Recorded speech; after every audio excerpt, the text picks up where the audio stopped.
Hello.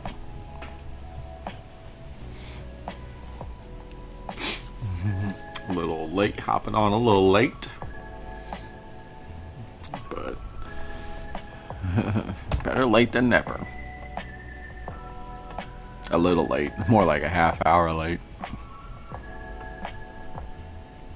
Let me just let this thing. Let me let this software process. Let's see what's going on. Okay, so it should be good.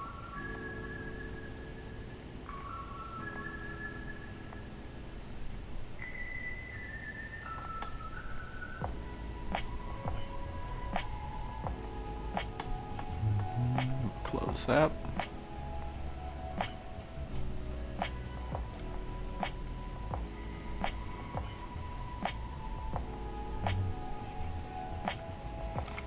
Always takes me a moment to get settled here, but I'm here.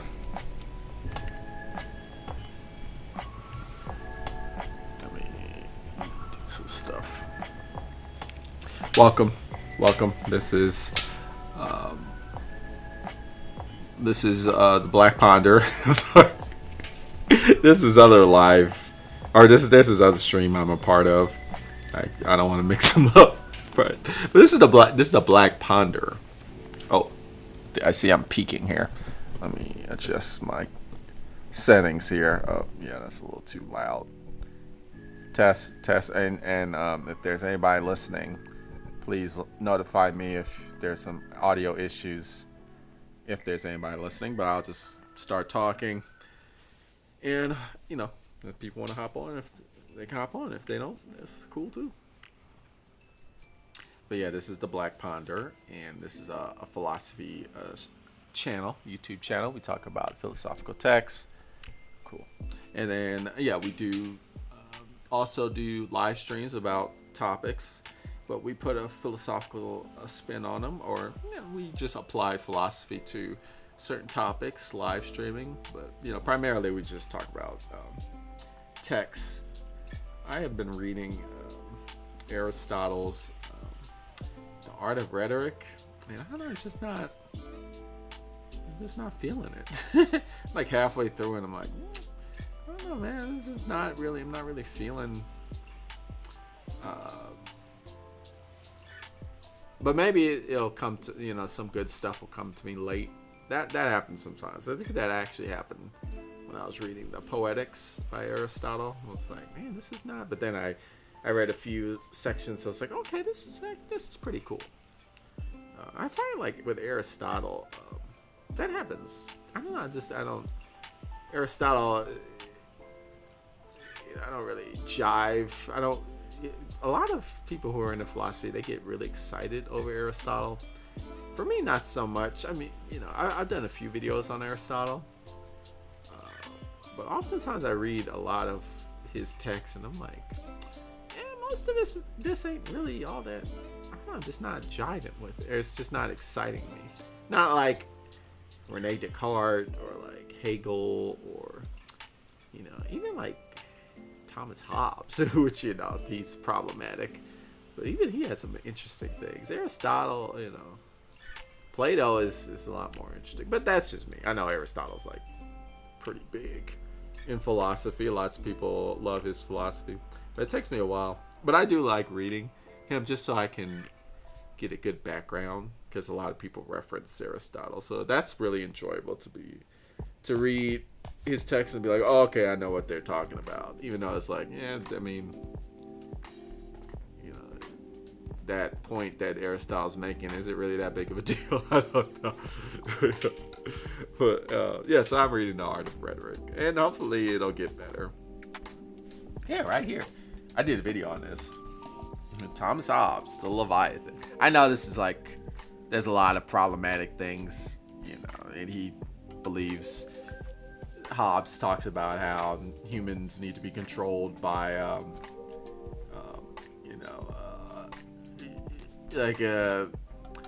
basically like a dictator, pretty much. Which I disagree strongly with there.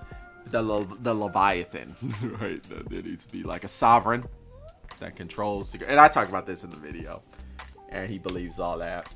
He believes like human nature is very animalistic, and left on its own devices, it'll like succumb to. Will just become like hell on earth. So you need a sovereign leader to like put people in line, which that's very problematic. But I thought it had some good points in there, even though like I don't really agree with most of what he's saying. But there was some good points, which I talked about in that video. But even like something like that, Aristotle is like I walk away like. Did I really learn that much? Not really. But anyway, that's neither here or there. And then we got Food Not Bombs Memphis. Hello. Sounds good. Cool. Yeah, so today the topic is the failure of Generation Y. Generation Y. And in the Millennial Generation, my generation. Let's look up. All right, let me look up the age range. Let me see here. Of the Millennial Generation. Millennial. Born from 1981 to 1996. Millennials are the children of baby boomers and older Generation X. So if you were born in 1981, from 1981, in between 1996, you're a millennial. I just recently learned like there's the newest generation, Generation Alpha. That's like after Generation Z. That's cool. Wow, like before the silent generation, that's my grandma's generation. There's one called the greatest generation, also known as the GI. Come on, the greatest? Come on, that's a little cocky.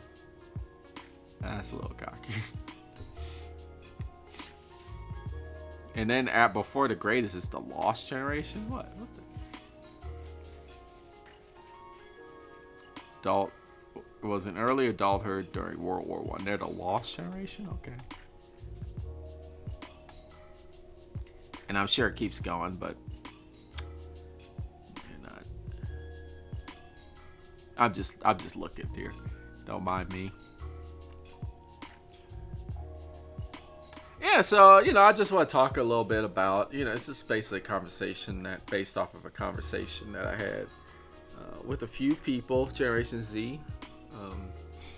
Most notably like my daughter, who is a Gen Z person.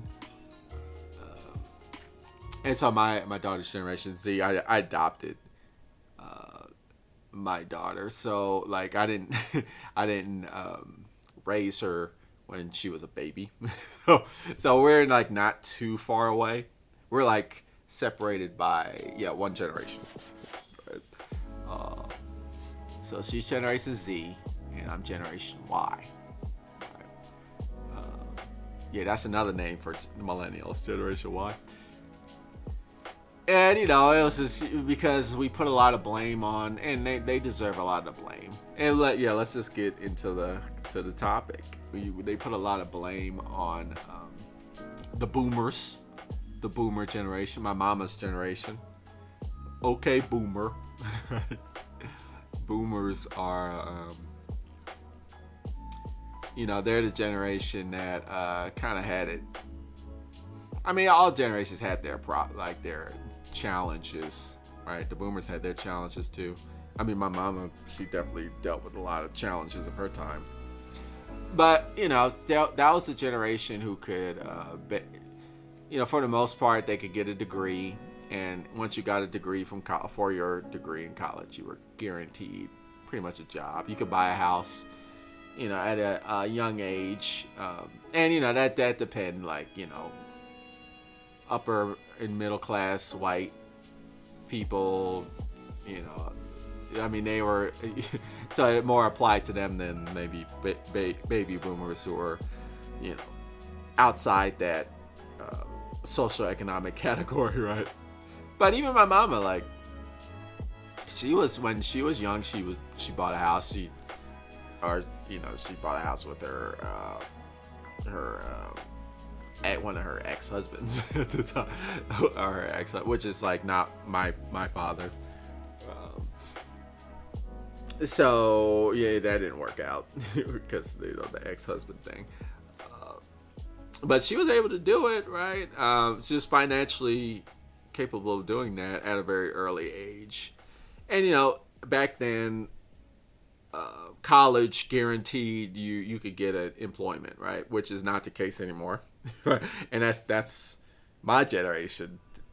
That reality hit hard, right? That's not even Generation Z. Generation Z, like, that's old news. But for Generation Y, Millennials, that was the first thing. Like, oh, we got a degree, but we can't get a job, or like get a job that actually like pays enough to like support like basic necessities like rent and stuff.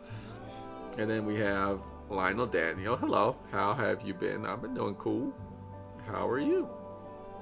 We're talking about Generation Y, Millennials, and like why. We're not the shit either. We think Millennials are. We blame the boomers for everything, but I would like to kind of talk as a millennial, things that I'm kind of disappointed about with my generation. But there's blame everywhere. But boomers do have an issue. They have problems too.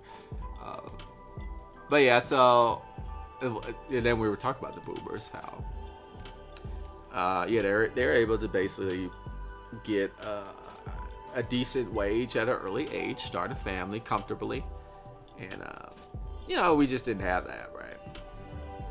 So I'll start there, and then you have a question. What is an oxymoron? Well, let's look it up. Instead of my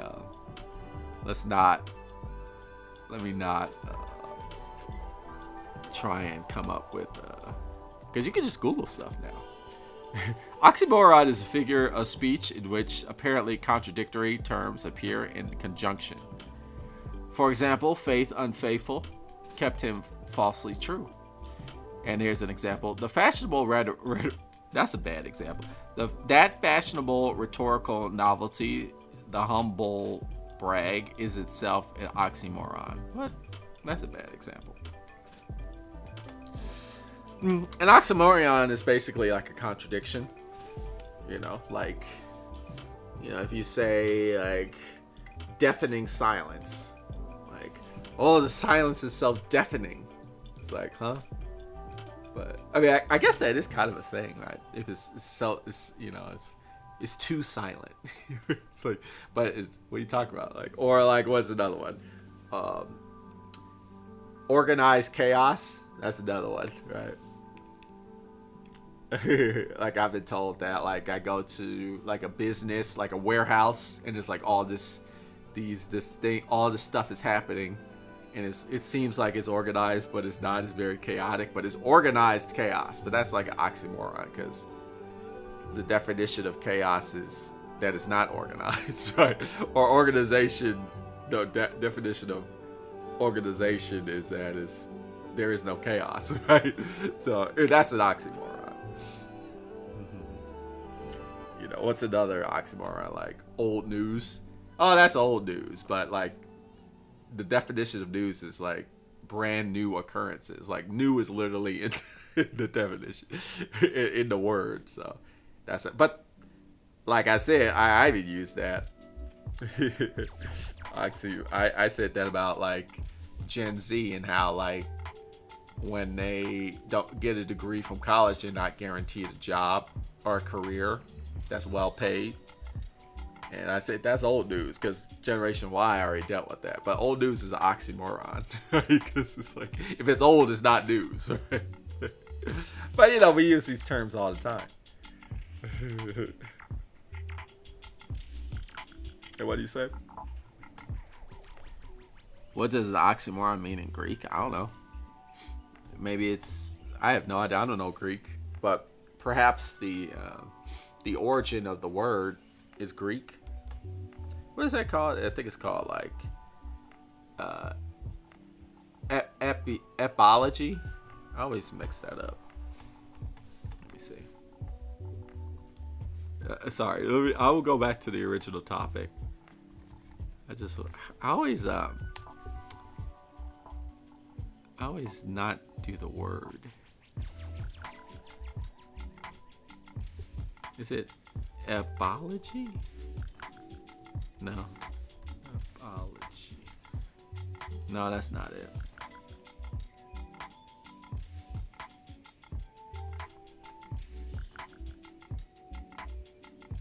Oh, that's slang. Yeah, I don't know. One day I'm gonna remember. There's a word that means like the origin of the meaning of the word. Right? There's a word for that, but it starts with an E, I think. Oh well. All right, back to the topic. Oops, let me get my windows back in line here. There you go. Etymology. Yeah, that's it. We're not bombs and those. Etymology. That's it. So I guess perhaps the etymology of oxymoron is Greek. That's it. Anyway. So we're thinking like, and for Generation Y, we did get screwed over by previous generations, right? We had this thing that happened with us. It was called the Great Recession. I remember it very well. Because that happened right as I graduated from graduate school. I got my master's degree, right? And this happened to a lot of millennials, right? We got into the job market, but there was no jobs, right? Because, the Great Recession, where that real estate bubble popped, where people were buying like real estate and they're pulling out these loans that they couldn't pay for. And, the banks and loan distributors were, just taking advantage of people, knowing that these people were not able to pay. Were able to pay these loans and these mortgage rates, but they just gave it to them anyway, right? And then eventually the reality sunk in, like, these people are like, I just can't pay for this, and so the market crashed because all these people who pulled these mortgages for these houses couldn't pay for these houses, so it was like there was a collapse in the market, and that like destroyed all. There was this domino effect. And the economy sank, right? And all of a sudden, there was just no, you'd have these you'd have like, I remember, so I got a degree in computer science, and then I got a master's in project management. And I was like, I guess I'll go into tech industry. So I like apply for these tech jobs, and it'd be like, for every job, there was like 100 applicants. And like, these applicants were like really good. Like, they were like master programmers. And I'm like, man, I just can't. I don't stand a chance. You have to go through these interviews that were like incredibly difficult. And, and I remember that time very well. And if you're a millennial, you might remember if you kind of went that route of believing in your boomer parents saying, you just get a degree. The other thing was a lot of boomers were telling the young Generation Y was just pull out lots of loans. Just pull out as many loans as you can to pay for your college. Because once you get that degree, you're set. Because that used to be true for boomers. Once you got your degree, that's it. My mama said that. But at the same time, my mama didn't need to pull out loans to pay for college. College was a lot cheaper back then, right? And my mom would tell me, like, I got paid to go to school. Like, I got so many grants, like, I got extra, right? A lot of boomers experience that, right? And so that was another thing where it was like we were all pulling out loans for college, thinking like, oh, I'm gonna pay this all back because once I get the degree, I'm guaranteed a job. Well, that didn't happen, right? So you had a lot of millennials with all this debt, right? And at the same time, you had all these other people, millennials and other, you know, I guess they were primarily millennials that were buying these houses and they couldn't afford them. So, you know, debt just skyrocketed, right? And we were all trying to find jobs. That's when, you know, we started moving back home with our parents, or like, you know, people would live in houses that had 10, 15 roommates. I remember it very well because I'm from California, San Francisco Bay Area, where it was like, to this day, it's still probably one of the most expensive places in America to live, in the United States to live, but particularly like 2008 into like the mid 2010s, man, it was so expensive. And so people were just like, oh, you just stay with me. You'd have these houses. People were living in closet spaces. You know, a lot of my friends they'd have roommates, and they have 10, 15 roommates. You know, everyone paying like $400 each. It was just crazy. It was, you know, and that's like not a thing that's gone away, right? It still happens to this day. But it saw a lot of, and then saw a lot of gentrification happen where people like me had to leave because I couldn't afford living there anymore. Right? And a lot of that happened. So, you know, so a lot of this kind of like disillusion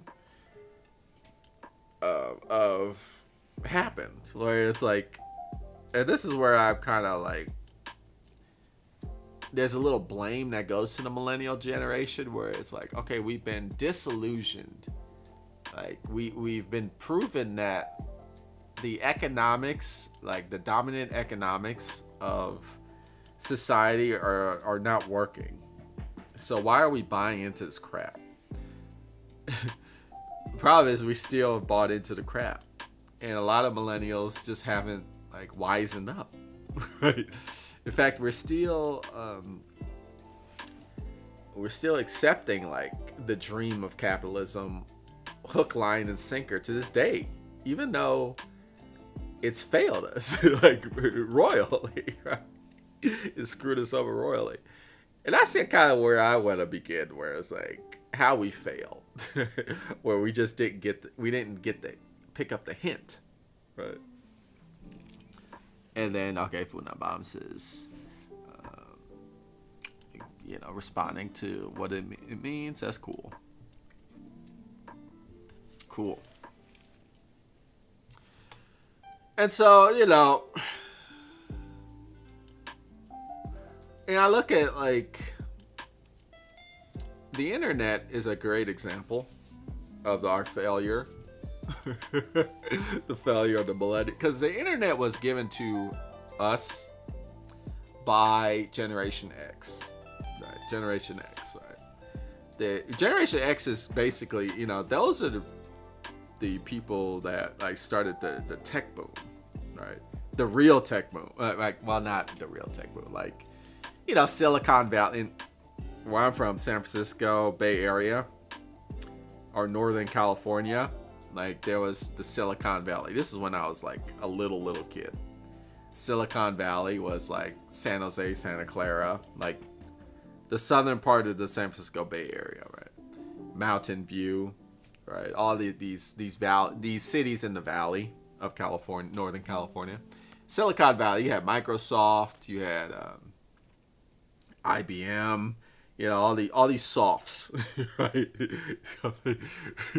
You know, that were building the microchip. A lot of the hardware was being developed for, you know, this is when like the Apple computer first came out for the home Apple computer. I remember those times. Silicon Valley, right? And so I would even argue Generation X is probably more tech savvy than Generation Y, but we were given a lot of that technology, and it was kind of like, okay, go run with it, right? And this is not to say that Generation X doesn't have flaws either. You know, Generation X kind of bought and, you know, kind of embraced the whole nihilism And you see that in shows like Daria, or like, or like, you know, shows where a lot of those are like Beavis and Butthead, like a lot of those Generation X television shows where, you know, you start really Generation X kind of, they got disillusioned too, but a lot of them was like, well, fuck it, you know, grunge music was like a Nirvana and stuff. They're like, yeah, no, fuck, life sucks anyway. Life's a bitch, and then you die. Kind of, they embraced a lot of that. But the thing was, like, Generation Y was kind of like, you know, we were kind of set up to be like, all right, you know, the boomers, they fucked up, right? They kind of just kind of like sent capitalism into like hyper capitalism, right? And you know, they kind of made everything corporate, and now, you know, Generation X kind of took that and be like, wow, this sucks. You know, life sucks. You know, this whole commodity consumerism culture is just like, it just sucks, right? And then you got like grunge music and all this. And so Generation Y was supposed to be like, you know what? No, we don't accept that. We're gonna turn this around, right? We're gonna like make this work. And a lot of that was the internet, right? The internet was this dream. It was like this utopia. It's like, look what's gonna happen, man. We're gonna, like, the internet's instant information, like this. What did they used to call it? The information superhighway. That's what they used to call. You know, WWW said for World Wide Web.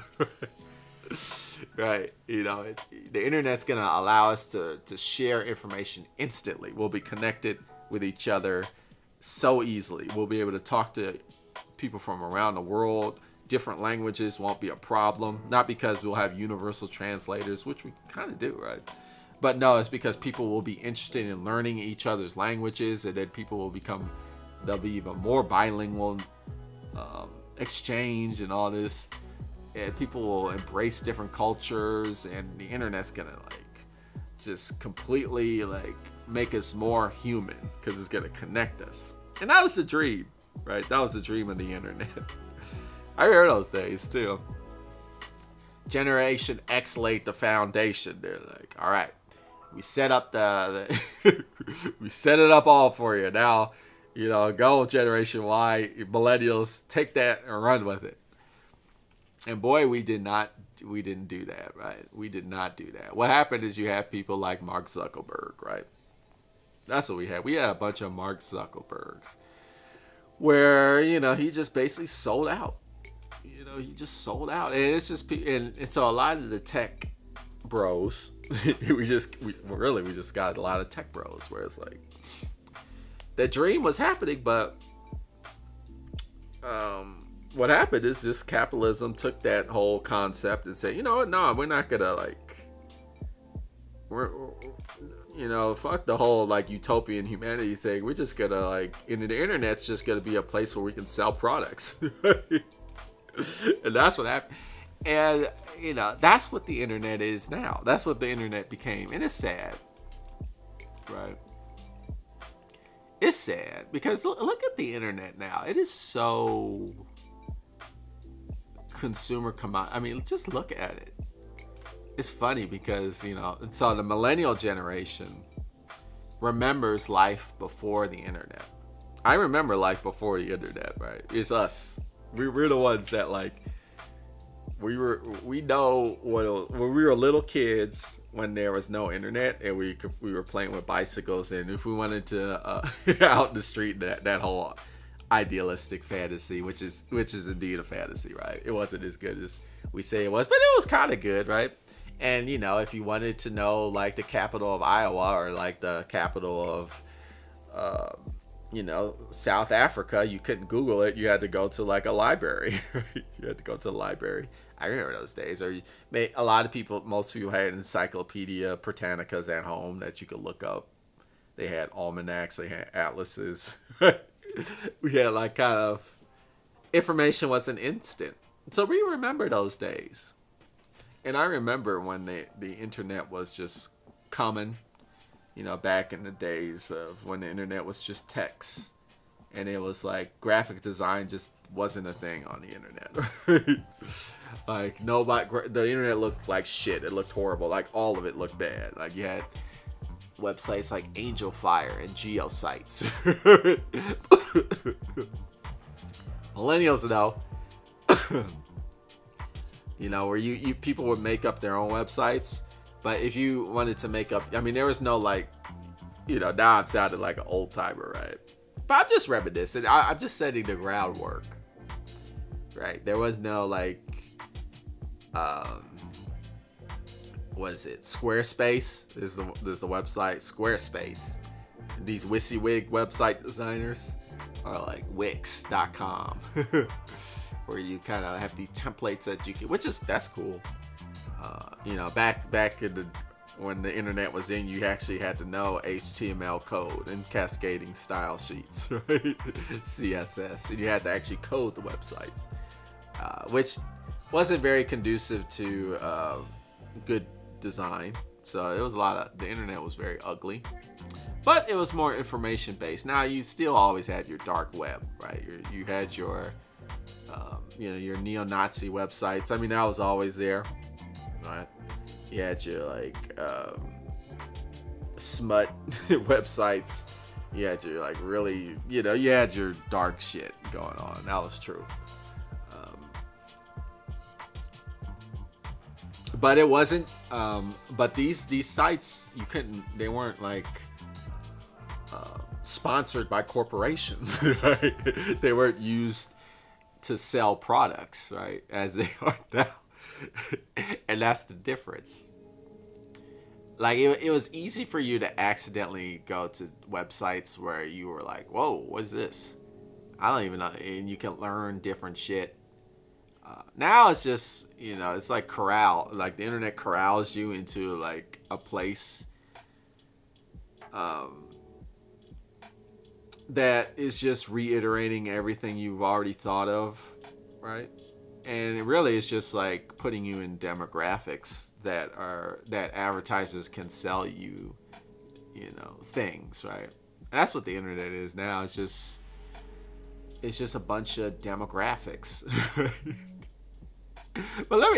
So how did it happen? It happened because millennials embraced this whole like we got obsessed with like turning our, I guess I would call it like the term is like, I think is a good term, hustle culture. You know, Generation Y really got obsessed with hustle culture. And I think that's really where we fucked up, right? Where we started being like, hey, you know what? You got to turn your hobby into a business.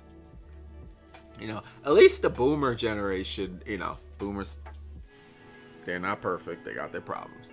But the boomer generation is like, look, you keep your work and your hobbies separate, which is, you know, that's not, I mean, you know, you could criticize that too. But it's like, you know, my hobby is, you know, I do this for fun, right? And when I work, you know, it's just something I do to pay the bills, right? And the millennials were the one, I think, and I remember this. It's because a lot of my friends bought into it. It was like, no, you know, because the dream is you got to get paid to do what you love, that's problematic.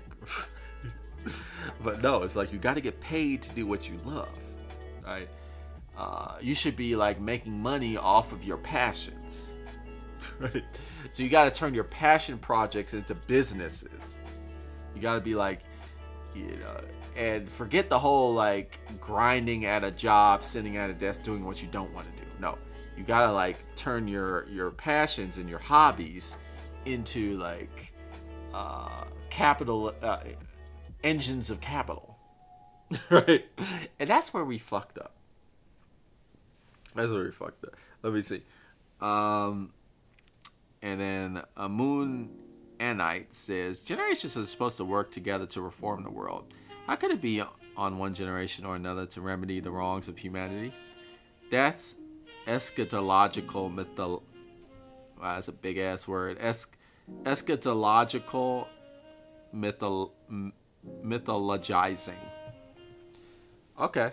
Yeah, no, that's true. I I agree with everything except for the last sentence because I don't really know what the last sentence means. But yeah, it's not all on one generation, right? One generation can't like bring. Of course, like it's all of humanity is in it, right? And so to that point, I would say like all the generations have failed. Right? It isn't just one. It isn't just the boomers, right? Because the boomers are not at 100% fault, even though like they did contribute to a lot of the problems. But I just want to say like us millennials kind of contributed to a lot of the problems too. Right? That's all I'm saying. And millennials also contributed to very positive aspects of life, which we can talk about. And so have boomers. Boomers have done, but I would I agree. Like we share all of the generations share responsibility. Right? It isn't just on one generation. But I do think like sometimes the millennials, we feel like we're in this privileged, like, well, it's not my fault. My generation fucked up. No, actually, we got a part to play in this fuck up too. And the fuck up is what I've done. And so I think like it's important to acknowledge that so we can move forward constructively. Right. And I think part of the millennial generation is this idea of turning your passions into like capital generation. The other definition of generation was engines of capital, right? Where the hustle culture. So what happens is like, I'm gonna quit my job, right? And I'm just gonna like do what I want to do, but I'm gonna turn what I'm gonna do into a business model, which is, it's just. I mean, that's a really fucked up way of thinking about things. I think maybe some people will be like, well, no, actually, that's actually a good way of thinking about things. But no, I don't think. I think that's where we fucked up, and we just this obsession of doing that. And I remember like, my friends would be like, what are your interests? What are your passions? Like, oh, I like video games. Oh, you have to like somehow turn that video game. You gotta make video games, and then but you gotta make a game that's gonna sell a lot of money. So it's like, no, I just want to make a game that makes me happy, or whatever. I like anime. Oh, okay, so you gotta like figure out a way to like turn that passion for anime into like a business model, right? And then you gotta start getting those are just examples. You could go on and on. You go on and on and on and on. I know, like, but it's fine. I just think with you, I have friends who are like, I'll repeat, I'm from the San Francisco Bay Area, which is a very liberal area, liberal bubble. So I know some of my friends are witches. They're into the witchcraft, and several of them are like, oh, you know what I'm gonna do? I'm gonna make a business about witchcraft. I'm gonna sell potions, and I'm gonna sell like bundles of incense, and I'm gonna sell crystals, and I'm gonna do tarot readings. And I'm gonna I'm gonna charge money for tarot readings, which is, I understand, like, money makes the world go. You need money to survive, but when it becomes an obsession, like, how can I turn this into a business? Anything. Like, then it becomes like, now basically what you're doing is no different from what the boomers did.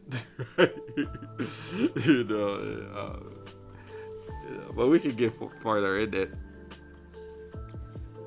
And then Moon and Knight says, agreed. Generation Y has been unfocused or downright doesn't care. I almost want to say, like, that's what happened to Generation X. Kind of like Generation X, but I don't want to speak for Generation X, but it seems to me like Generation X was the generation that became unfocused and just stopped caring. And I think that was the first generation to be like, oh, who gives a fuck? You know, we're all gonna die anyway. So why focus? But then Generation Y, my generation, is like, no, we we do need to focus, but we gotta hyper focus. Right?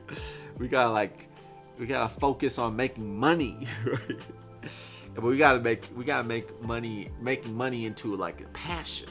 Because there should be no difference between the job and your pleasure, right? And the internet kind of became this venue for us doing that, where it's like, oh, the internet's a great way to make your passion into a business, because you can sell your art directly to the consumer, right? Through like an online storefront. So I don't know. I feel like maybe Generation Y, but you do see a lot of apathy. I'm trying to think. Do you even see a lot of apathy in the millennials? I'm sure there's apathy everywhere, but I see more apathy in like Gen Z than I do Gen Y. Right? I don't know. And then Funabam says, turn your pleasure into a commodity. Yeah, right. Rise and grind, yep. Hustle and flow. Hip hop was like that, right? Turn your rap into like, money, get your money. It's like, fuck money. I understand, like, you gotta, like, money, you gotta use, and money is necessary to survive. I get it, but that's the world we live in. But this whole, like, where you deify money, right? And it becomes like your god. I mean, that's what it's like. And I think Generation Y did that. And then you just have these millennials, like Mark Zuckerberg, right? And a lot of these, like, tech people who became, like, super rich off of that whole concept of using the internet to like grind to the point where, like, because the fantasy of Facebook was like when the original concept was, oh, I'm just gonna make a website where people could connect and, like, we can be human together and people can interact with each other in a very nice, meaningful way. I mean, that was the dream of Facebook, right? But that didn't happen, right? It became just a place where, advertisers could come in and sell their products to, like, and they could have direct demographic information to have precise, to sell the product precisely to whoever they wanted.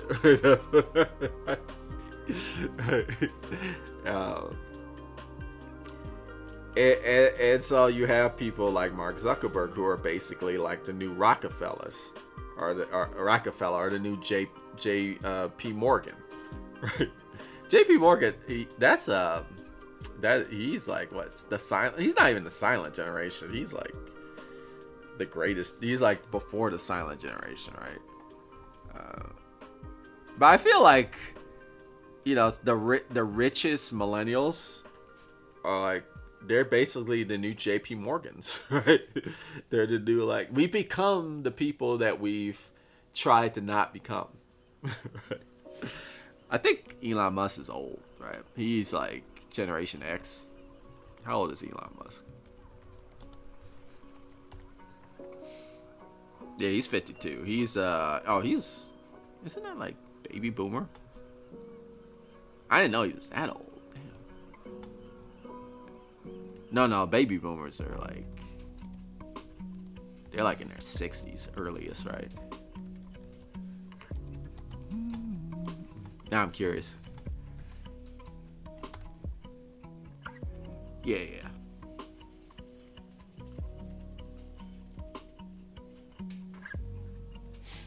So he's like Generation X. I was just checking.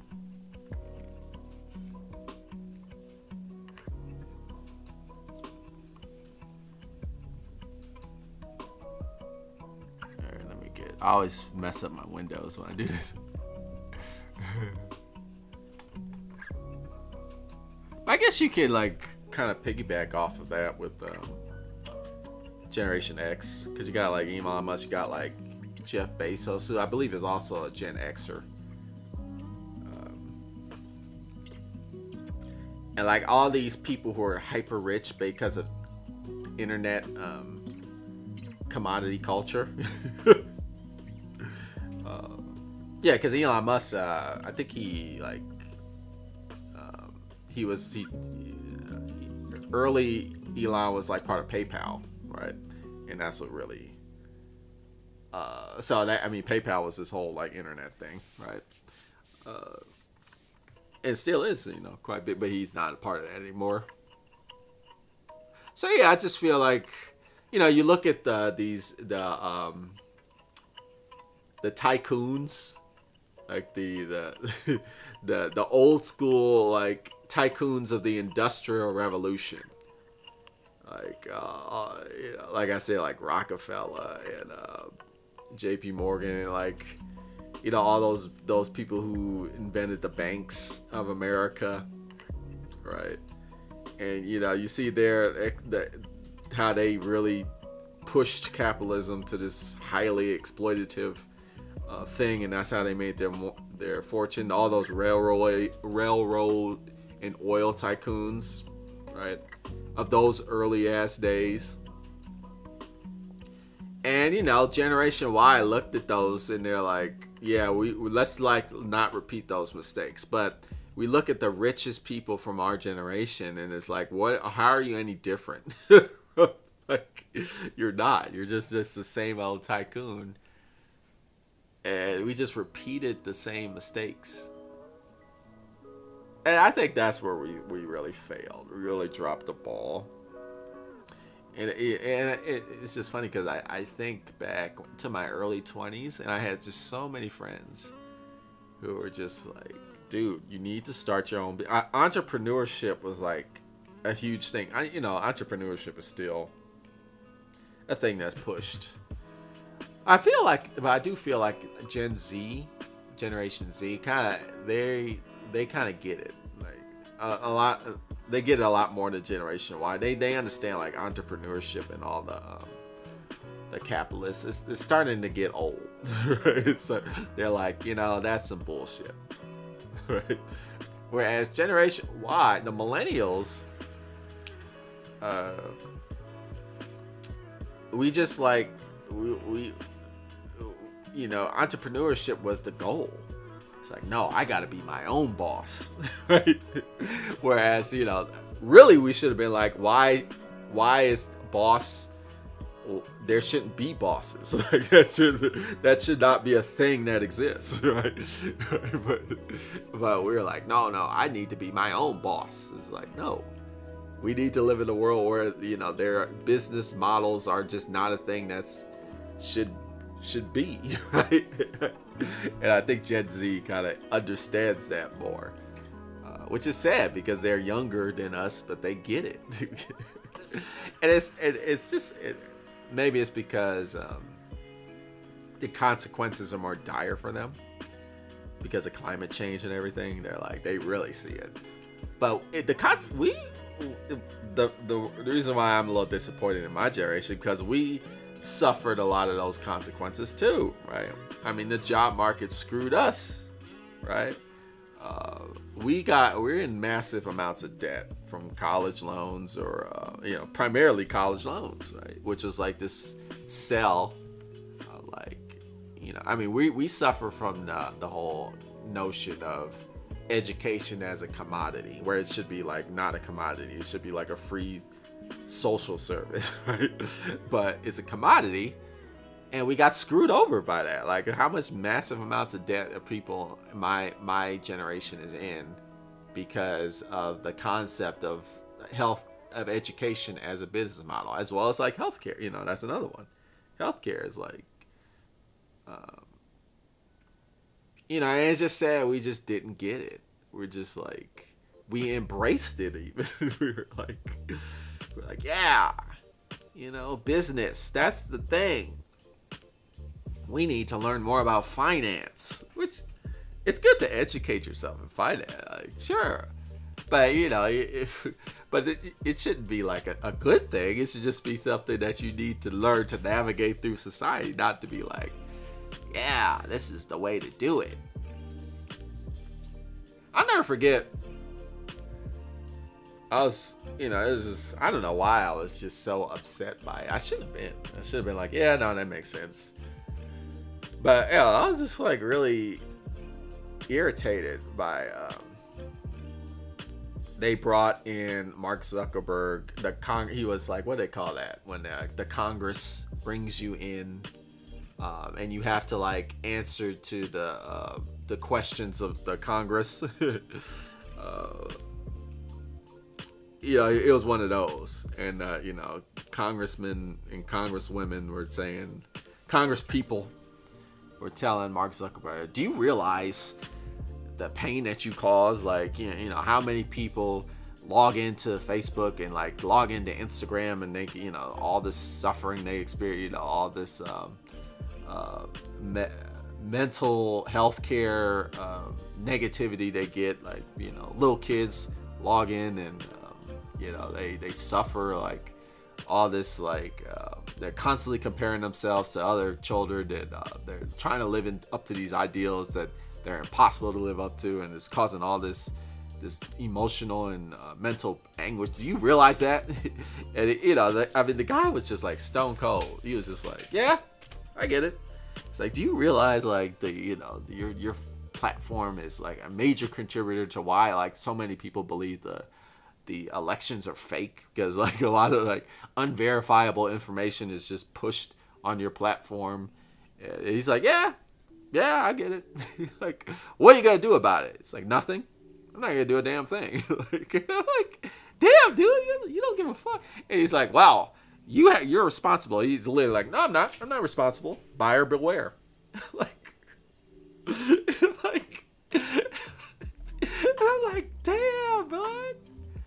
I don't know. I was just like, I thought, I remember when Facebook was first getting started, and it was that whole internet dream, the whole utopia, like, oh, the internet's gonna be this utopia information. Like, where did that go? When did the internet become this?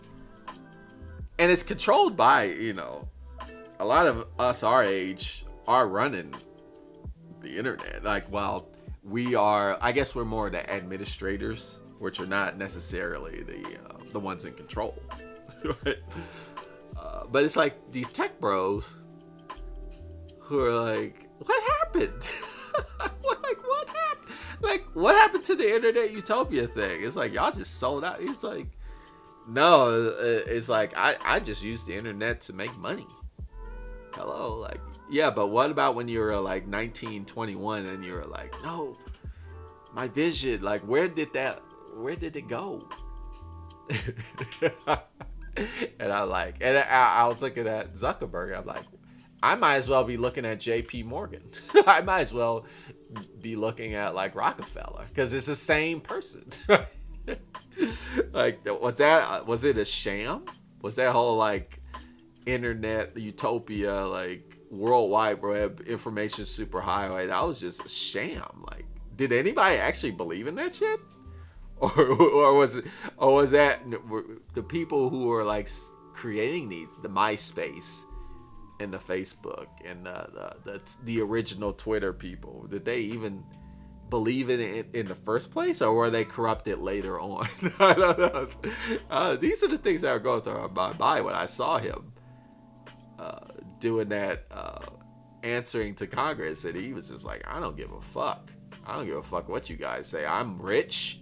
Like, I don't care about the pain I caused, or the mental health that I'm like destroying. Like, who gives a fuck? I mean, the way he was just responding, it's just like, and I'm like, what?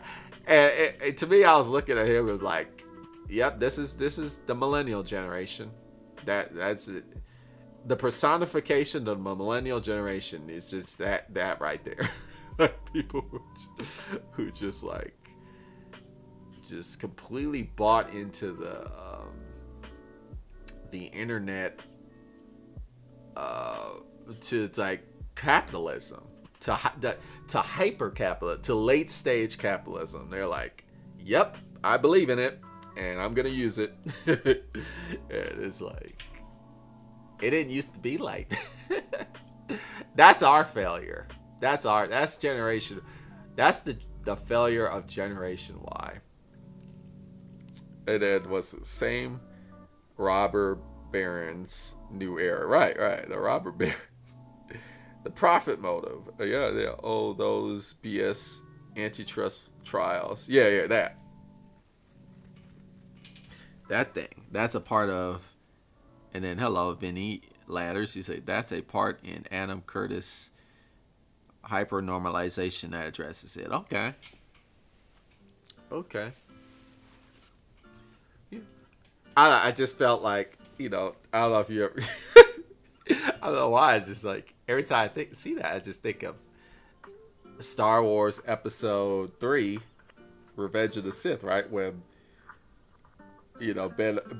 Obi-Wan defeats Anakin Skywalker for the last, he defeats Anakin and he's, in the lava pit burning, and like Obi-Wan is like, what happened, man? He literally is like, I think he says, you were the chosen one. Like, you were supposed to destroy the Sith, not join them. Like, what happened? It's like, that's what it feels like. It's like you have this hope, this person, like, you have this person with so much promise. You have this generation with so much promise, so much potential. It's like Anakin Skywalker. It's like, dude, like, you had so much promise. Like, I think he was like, Obi-Wan was like, we were supposed to defend democracy. That was the whole point, right? They had that little shout out. And, Anakin's like, I hate you. But Obi-Wan is like, what happened? It's like, when did this happen? Like, how did you become this way? Like, this came out of nowhere. I feel it.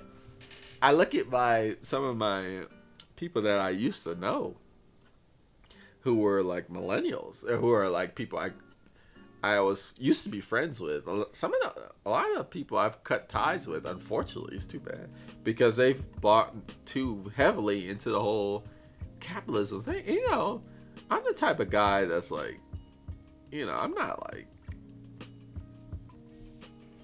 I'm not gonna like,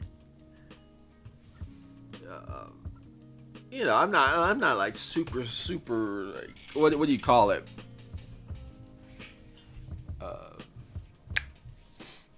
I'm not like a hippy dippy communist,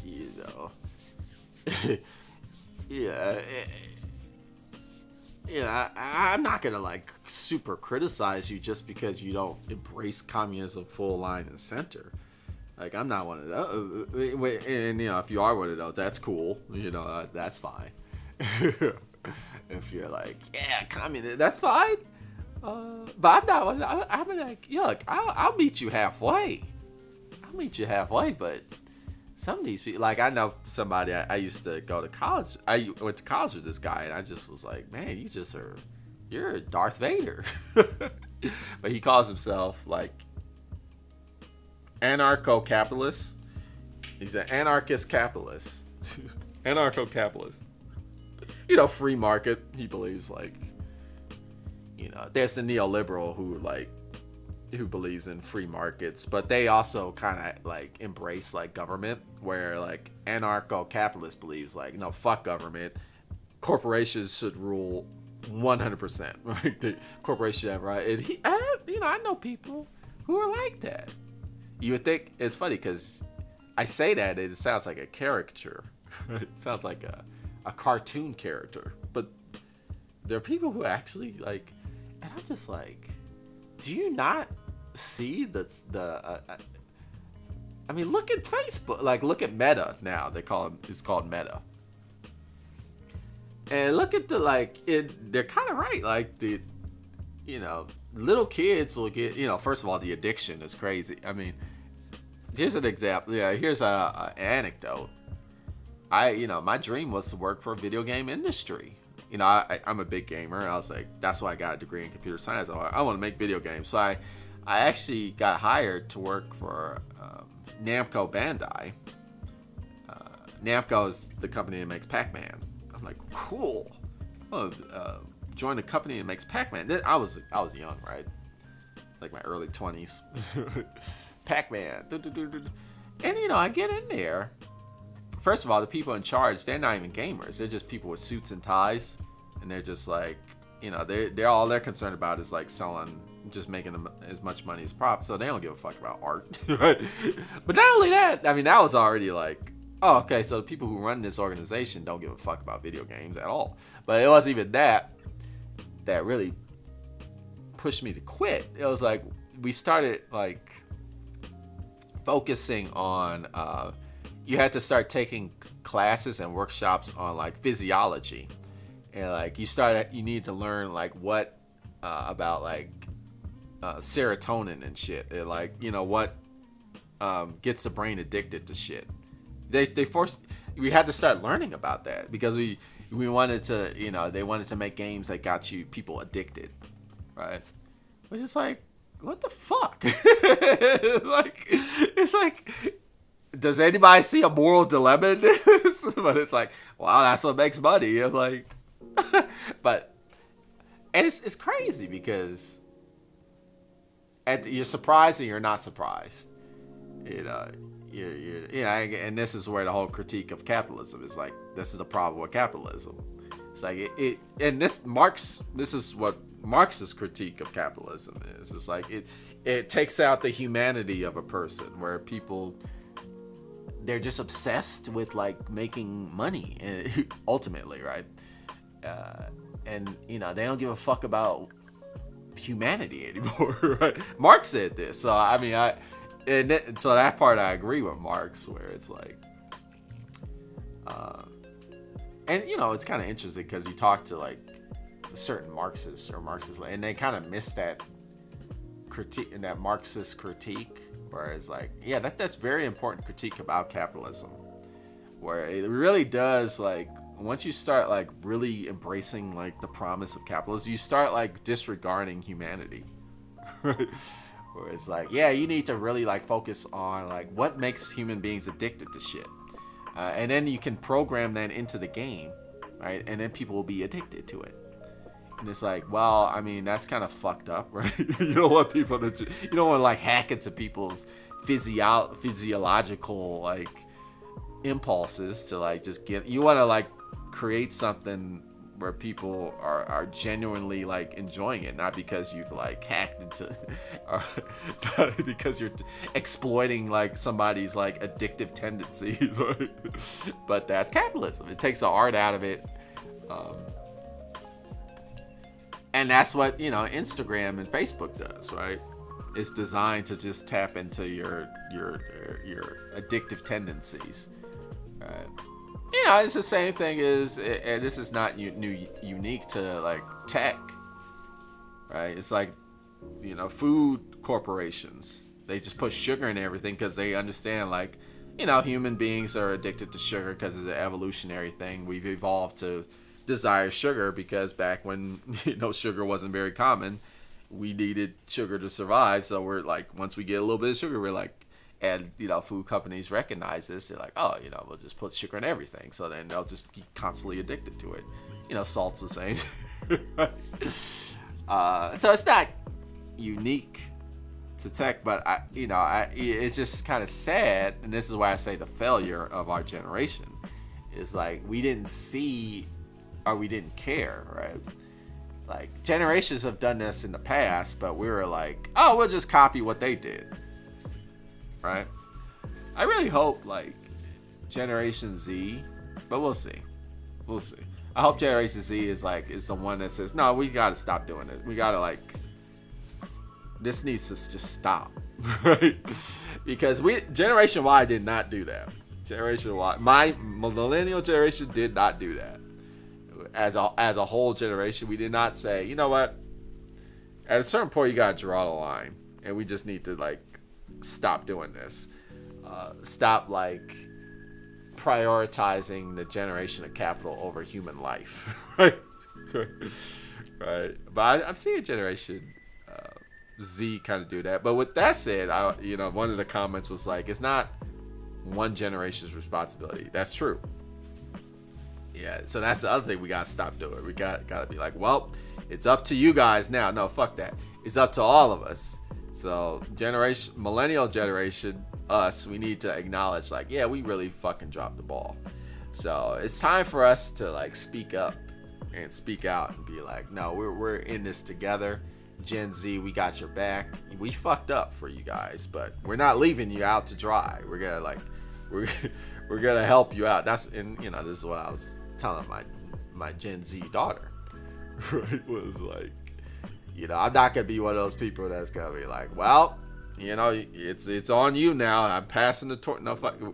We fucked up just because boomers do that. That's why boomers get a lot of hate. They're like, well, we had our Cold War. But we had our nuclear fear, and now you guys got climate change. So it's your chance. No, it's like, no, like we all are in this together. Right? We're all in this together. But we do have to acknowledge where we dropped the ball. All right. So yeah, that's what I just wanted to say. I just wanted to say that. Let me see here. Okay, cool. Just checking to see if the levels are still good. I just wanted to come in there and just kind of vocalize because boomers get a lot of hate. Okay, boomer, which they deserve it. It's not like they don't deserve it, but sometimes millennials would be like, yeah, because we do innocent party in this. No, we're not. We're not an innocent party. We bought into the boomer hype, and we bought into boomer hype because we were given a promise. So not saying we're 100% guilty, but we do have some responsibility. And I would just say that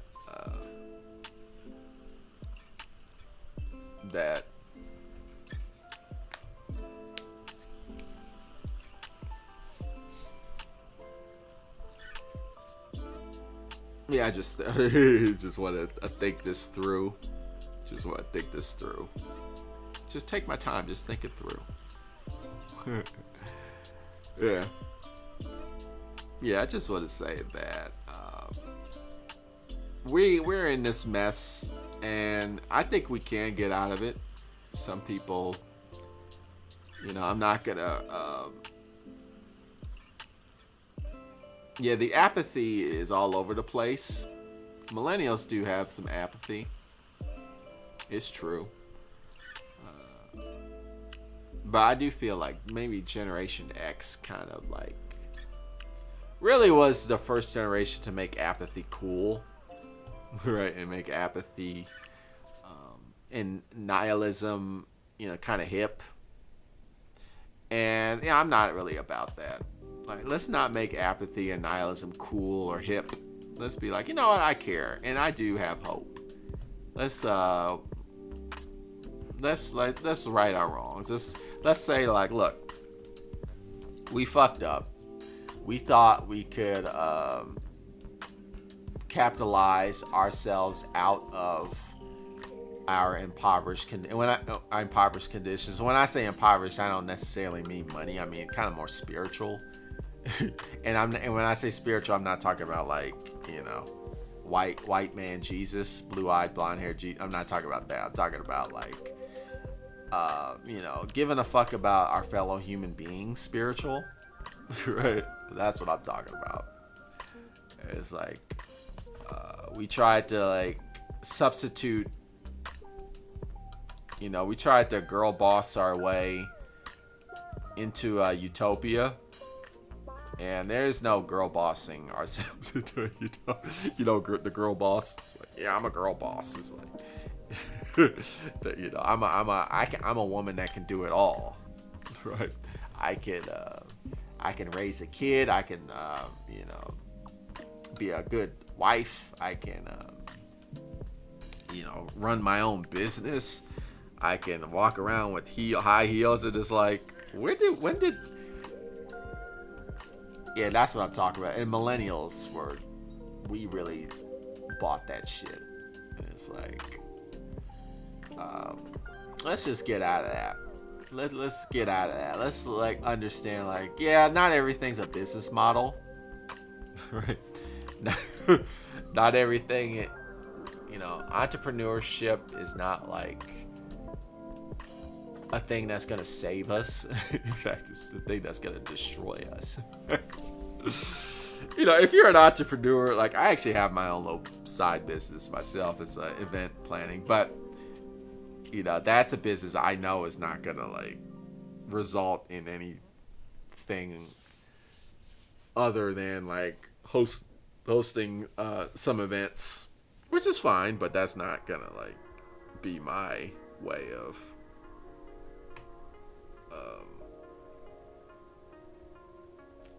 doing good in the world. Sorry, my window's messed up. Okay, we back. Yeah, let us, as millennials, I'm speaking for myself, really,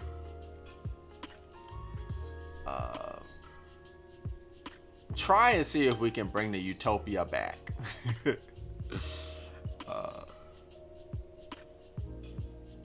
It's just sad. It's just sad what the internet has become. It's still a great place, because look, I'm doing this right now. That's pretty cool. I'm able to do this, live stream ideas online, and have people talk to from around the world, or even like in my same city, which is like Food.Bob's Memphis. That's cool. Or people from like other countries. I mean, that's all good. So it's not all bad.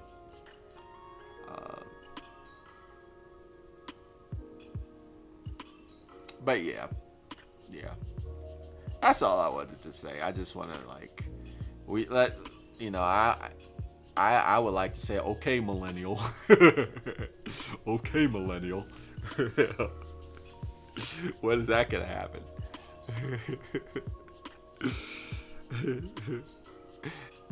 We fail, but we can. Our failure is not absolute. We can come out of this shit that we put ourselves in. It's true, but we gotta like stop believing in the promise of capitalism. Like this idea, like hustle culture, turning your interest into a business is what's gonna like save us from ourselves and make us and like achieve our dreams. Is not. Oh, hello. And then your title Lectic says, greetings, came late. Hope you've been well. I've been cool.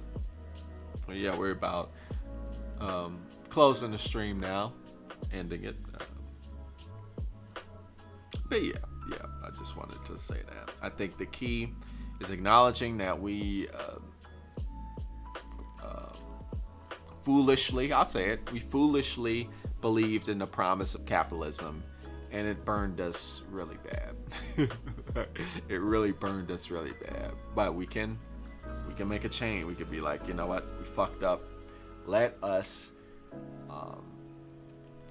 embrace alternative. Let's be like anti-capitalist, right? Let's embrace alternative means of social economics that are not capitalist, and let's help out our Gen Z generation, and then the generation after, which is Generation Alpha. Apparently, what about Generation Alpha? We're not passing the torch. I'm not gonna pass the torch. I'm holding the torch, and if the Gen Zs want to hold the torch with me, I'm holding it with them. But they're the ones that are holding it at the top, and I'm gonna be holding at the bottom. But the support is gonna be there. But that's all I wanted to say. So thanks for all those who commented and tuned in. And for anyone who's watching later on, feel free to comment. You know, love to talk to you. And what do you think? Do you think Generation Y has failed? I have, but that doesn't mean that we can't you know, succeed in other ways. I think. How do you feel about Generation Z, the later generation? You know, what's your opinion of the Boomers and Generation X? You know, feel free to comment. But yeah, I'll end it here. Thanks for watching. It was a blast. You've been watching The Black Ponder. Tune in next time for more philosophical thought. Bye-bye.